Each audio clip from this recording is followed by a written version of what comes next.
আমার সন্তানের দায়িত্ব নেবে। আপনার বাচ্চার বয়স কত? আমার বাচ্চার বয়স 6 মাস। 6 মাসের বাচ্চা নিয়ে আপনি আমাদের এখানে আসছেন। দর্শক, আমরা ইউটিউব এবং ফেসবুকে গাইডলাইন্সের কারণে বাচ্চাটা দেখাতে পারছি না। কোনো ভাই যদি বোনটিকে ভালো লাগে তখন আমরা ভিডিও কলে বাচ্চাকে দেখাবো। তা আপু, আপনার সাথে যোগাযোগ কিভাবে করবে? আপনাদের মাঝে।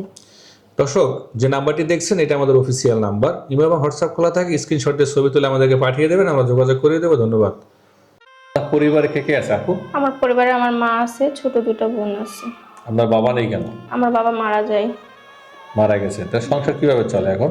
আর মা অন্যের বাসায় কাজ করে সংসার চলে। যদি কারো ভালো লাগে স্ক্রিনশট দিয়ে ছবি তুলে স্ক্রিনে যে নাম্বারটি দেখছেন ইমো বা হোয়াটসঅ্যাপ খোলা আছে, এই নাম্বারে পাঠিয়ে দেবেন, আমরা যোগাযোগ করিয়ে দেবো। ধন্যবাদ। কেন আপনার মা বাবা নেই?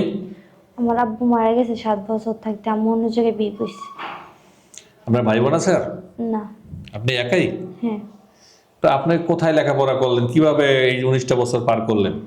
সরকারি স্কুলে লেখাপড়া করছি, আন্টির কাছে বড় হয়েছে। দর্শক, স্ক্রিনে যাদের নাম্বারটি দেখছেন এই নাম্বারে দিয়ে ইমো এবং হোয়াটসঅ্যাপ খোলা আছে। যদি কোনো ভাই এই বোনটিকে ভালো লাগে থাকে স্ক্রিনশট দিয়ে ছবি তুলে আমাকে পাঠিয়ে ভয়েস করে জানিয়ে দেবেন, আমি যোগাযোগ করিয়ে দেবো। ধন্যবাদ। বাবা অসুস্থ, মা মানুষের বাড়িতে কাজ করে, তবুও আমি হাসি মুখে থাকি, কারণ কাঁদলে ঘরে কেউ সান্ত্বনা দেয় না।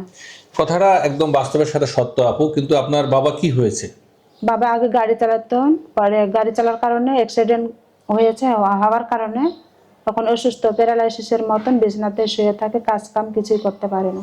তো আপনার মূলত ইচ্ছাটা কি আমাদের এখানে এসে?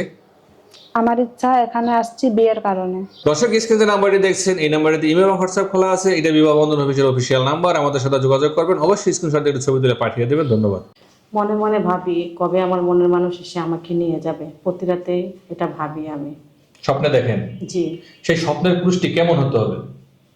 তার বয়স এবং তার চেহারা, তার আর্থিক অবস্থা যেমনই থাকুক তাতে আমার কোনো আপত্তি নাই। মায়ের আদর ভালোবাসাও পাইনি, বাবার আদর ভালোবাসাও পাইনি।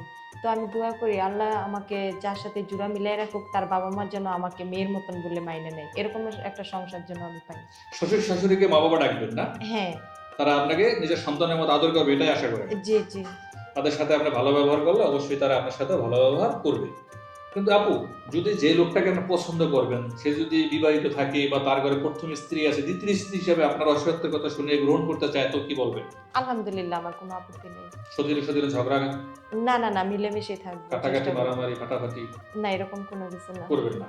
না। তো আপনার সাথে বিয়ের ব্যাপারে কিভাবে কথা বলবেন? আপনাদের সাথে। দর্শক, এই মুহূর্তে স্ক্রিনে নাম্বারটি দেখছেন এই নাম্বারটিতে ইমো এবং হোয়াটসঅ্যাপ খোলা আছে। এই বোনটিকে ভালো লাগলে স্ক্রিনশট দিয়ে ছবি তুলে আমাদেরকে পাঠিয়ে আপনি বিয়ে করতে চান বলে ভয়েস করে জানিয়ে দেবেন। অন্যথায় অযথা কল দিয়ে বিরক্ত করলে ব্লক করে দেবো। ধন্যবাদ। প্রেম ভালোবাসা এগুলো আমি বুঝি না, প্রেম ভালোবাসা করিও নি কোনোদিনও। যদি করতাম তাহলে এতদিন বিয়েও হয়ে যেত।